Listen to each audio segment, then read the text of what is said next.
Hey everybody, welcome back to Happily Hester After. What's up? Yay! So as of today, I am officially 38 weeks. Woot woot! You're gonna put a check text up here, remember that. What is your job? Huh? What are you doing? I'm giving here? you editor's notes. No. Anyway, So now I'm pointing to nothing. Anyway, I'm officially 38 weeks, which means that, we're pretty much on baby watch now. Both of us are just pretty much on lockdown waiting because we have a lot of updates for you all on what's been going on. I think our last bump date was what, like 35? No, like 34. 34 weeks. Something like, it's been a minute and there have been some things happen. Oh, show them your bump, go. Honey, you show the bump at the end. What? Yeah, because I gotta get up. I'll show it to you at the end. Fine. Well, anyway, 38 weeks Anyway. has treated us well so far, Yes. since it's only been 12 hours. And, I mean, basically, by the time, and this is just from what I observed, pretty much from 32 weeks on, it's pretty much the same thing.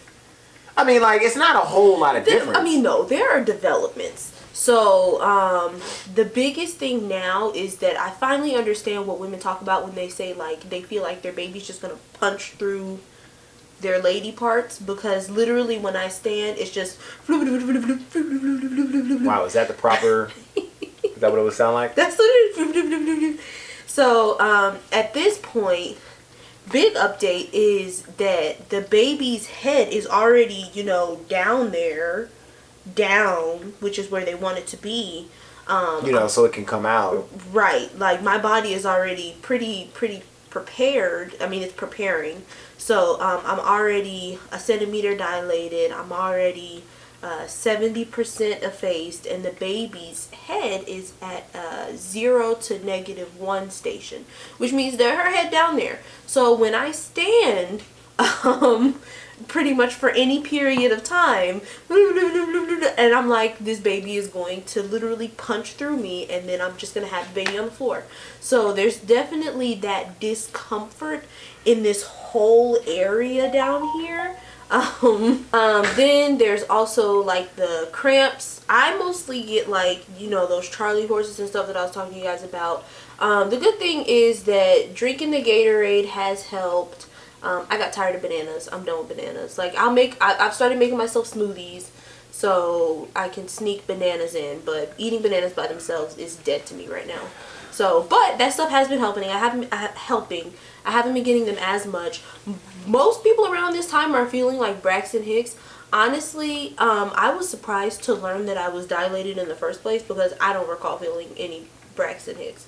All I felt is back pain, which is like, oof, yes, really annoying. And I feel bad for her too, because I could tell like she's in a lot of pain. Yeah, like and my back people tell hurting. you, because black folk, they'd be like, well, you gotta eat your bananas. I don't know what's up with black people, bananas and kiwis and all that, like all these different fruits. They don't really help in that process, right? And I love bananas, a little sign language for you guys. But I had to stop eating them at a certain point because we ate so many of them because people kept suggesting them. Yeah. Eat bananas, and it was like it wasn't working. And help with all that, but and then I was eating them with her, and I got tired of them. Yeah, and I love I got tired of them, so I just sneak them in. But yeah, so I felt like the back pain, and with the back pain, there's nothing to do. Really. No, there's nothing you can do. Even when I sit down, I'm like, stretching helps. But to some extent, it also it's just prolonging the inevitable, and you can stretch, and it'll kind of get good for a minute, and it'll go back to normal. Yeah. Normal being bad. So I haven't really been experiencing the Braxton Hicks like that people talk about where it's like, ooh, the tightening for a minute. No, I have back pain that lasts for like 20 minutes. Yeah. And that's pretty much it.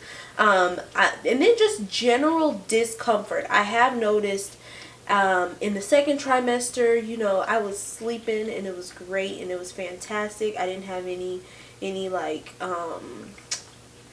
insomnia. No, yeah, like I had no issue going to sleep. I would take naps during the day. It was great. Now, because I'm bigger, the baby's more active, and just like something in my brain, I'm going to the bathroom every 5 minutes, just something in my brain, I'm having difficulty sleeping, just at night even. Like, I will literally wake up several times during the night, most of the time to go to the bathroom because she's pressing up against my bladder, but also just because, like, even if I don't have to go to the bathroom, I'll just wake up at like 9 a.m. and be like, yeah, okay. And I want to sleep in because I'm like, we're going to have a baby in a couple weeks. But my body is just like... Yeah, and you know me. Getting me on mom time already, I'm resting. I'm getting my rest. Hardly. I mean, to an extent. I think both of us have been on edge. Let's talk about that for a second. Obviously, the bodily stuff sucks. But we're on edge, man.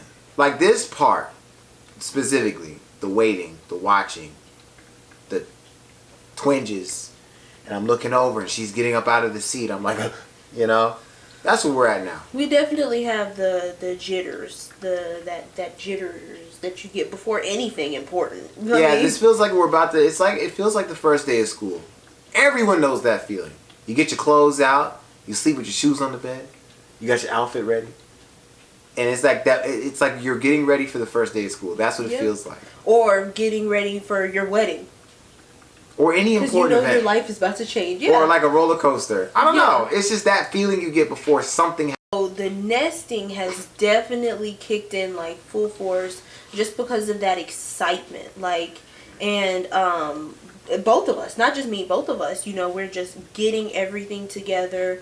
Like, yeah. Me, I am tripping a little bit. I'll just like walk into the nursery and just to see if it's still there. No, I'm playing. Right, honestly. Well, I mean, it sounds dumb, but when y'all remember our journey up to this point, I think a lot of people, when they get pregnant and they've gone through what we've gone through, I've noticed some people don't talk about it anymore, right? Like, it was a thing of the past. They don't bring it up. I bring it up because it goes to show you the process of growth. Mm-hmm. We used to have an apartment that we got specifically for a nursery. Second bedroom and everything. And we're never able and we never used it for a nursery. We used it for storage. We used it to sit in there and cry. But we never used it for nursery. And so now everything is just happening. Everything's happening. And the nursery is full. I can't describe how full that nursery is. Wall to wall. There are things and shelves and curtains and cribs and changing and you just want to sit in there. It's full. You just want to sit and look at everything and like fold and refold the clothes. Yeah, I mean, it really is that thing where, and this is a phrase I've heard a lot, where you are where you prayed to be.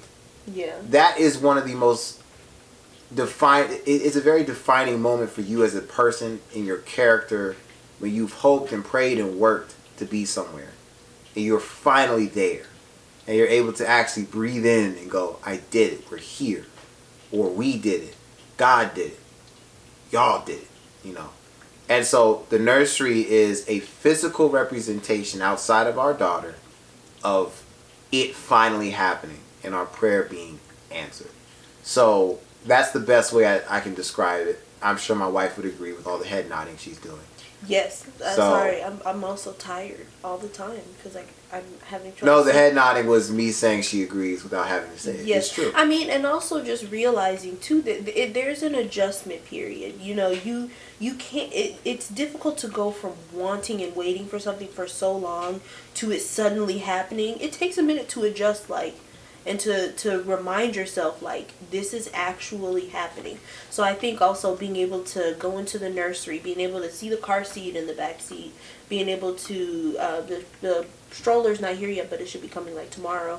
Being able to look at those things is a reminder, okay, this is actually happening. This is real this time.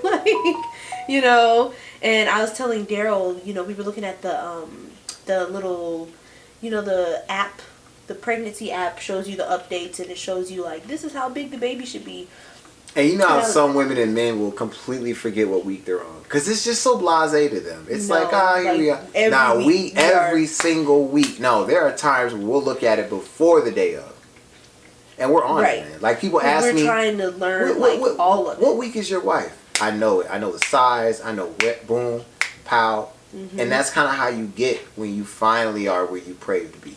And it's like you're on it. We were looking at the thing today, and it was saying how big she was supposed to be. 7 pounds. Well, we already know she's been 7 pounds since 36 weeks, so she's likely 8 pounds by now. But she's supposed to be like 7 pounds, and they were showing like the diagram, and I'm looking at like 7-pound babies, and I'm like trying to connect that in my mind, like this is how big she is. Yeah. But you know, in my mind, she's still as big as like, you know, yeah. my I mean, hand. you guys got to realize the first photo we ever had of her being an embryo, right? So when that's your introduction to a person, imagine meeting somebody and your first photo before you meet them is an embryo. And so when you meet them for the first time, you're like, wow, you're big. That's kind of what it feels like, man. Yeah, it's really weird. I'm excited to see her. I am. But anyway, okay, so This has gone on too long. yeah, we've gone off the rails. Bump date 38 weeks. Baby was 7 pounds at 36 weeks, so she's probably like almost 8 pounds by now. I'm dilated about 1 to 2. He didn't want to make me too uncomfortable, so 1 to 2. Effaced 70%, so that's a big thing, because the effacement is the thinning of the cervix, because you know it has to open, but it also has to thin. So I'm getting pretty thin. So we're gonna see, you know, what happens. Basically, we're on baby watch, and then I've been having the trouble sleeping, trouble getting comfortable. At this point, I'm just huge and, you know, can't bend over to tie my shoes. He has to tie my shoes for me. Getting up. Oh, my heartburn. So I had taken Prilosec. No. Unisom you took Unisom is the sleeping stuff. Yeah, but you took that. Yes, but I'm done with the Unisom. So I took... Okay, so first, let's talk about this Unisom. So I took a Unisom because the doctor said I could. I've taken Unisom throughout the pregnancy, like a half of one. The doctor said is okay to help me with sleeping. So right, so I took one because I was like, you know what, I need to get like a full like night of sleep. Oh, she did. So I took it, yeah, and I did, and I got some great sleep. But I did notice the baby's movements were reduced the next day, and I did not like that. Yeah. The baby got some sleep too. A lot. Yes. So that's when I found out that like of course the baby eats whatever you eat. They suck it up through the Well, also, yeah. So I was like, no, I'm done with the Unisom. But anyway, I was taking Prilosec for my heartburn, because y'all know my heartburn has been terrible. I'm so glad you remember the name. And I know, I just remember that. I have been calling this thing by a different name for the entire time I took it, and then I remembered the name after I finished it. So apparently this is a medication that you can only take for 14 days, and then you can't take it for another like 4 months. So when I was taking it, it was great, because the heartburn was gone, y'all. I was eating pizza rolls. I was having all of my red sauces. It was fantastic. And then when I tell you, like, the day I took the last one, that night, that heartburn came back like, did you miss me? And I was like, no. And so now, you know, I'll take like Pepsid, but it ain't doing nothing for me. I took a Pepsid, I want to say like 2 hours ago, and I'm already like burping, and you know, so the heartburn is definitely still a big thing for me, and it has been throughout the entire pregnancy. My appetite is, I mean, pretty normal, I would say. When it comes to like cravings, throughout the whole pregnancy, I've never craved a certain thing. I've always just craved different things at different times. The thing about us is that we eat everything. Yeah. Wings, I eat a lot pizza, anyway. lasagna, pasta. Yeah. We eat everything all the time. But my issue is that I love red sauces. Barbecue sauce, spaghetti sauce. That's a brown sauce. It don't matter. It has acid. Acid, that's what I love acidic foods and sauces, and the heartburn does not. So. Well, the clock is winding down. We are getting close to the time. We shall not disclose to you right now exactly what's going on, but just know that the clock is winding down. At this particular point, we're going to show you the baby bump. Yes. All right, so here we go. Gonna get her off the couch, because you know that's a whole sport. All right, turn to the side, back up just a little bit. Right about, there you go. You're gonna have to go pick up the camera. I guess. All right, there it is. Baby bump. Hey! Look at that. I'm gonna try to do a belly cast. Ignore the zebra stripes. Yeah, my zebra stripes, my stretch marks. Y'all know I've had these since the second trimester though. Yeah. So there it is. So anyway, guys, we're gonna go and let you go. We got 30 seconds left on the clock. We love you guys. Yes, thank you so much for watching. Just remember, God is good all the time, and all the time God is good. And don't forget to subscribe. And Lord willing, we will see y'all next time. Bye, guys. Get off my camera.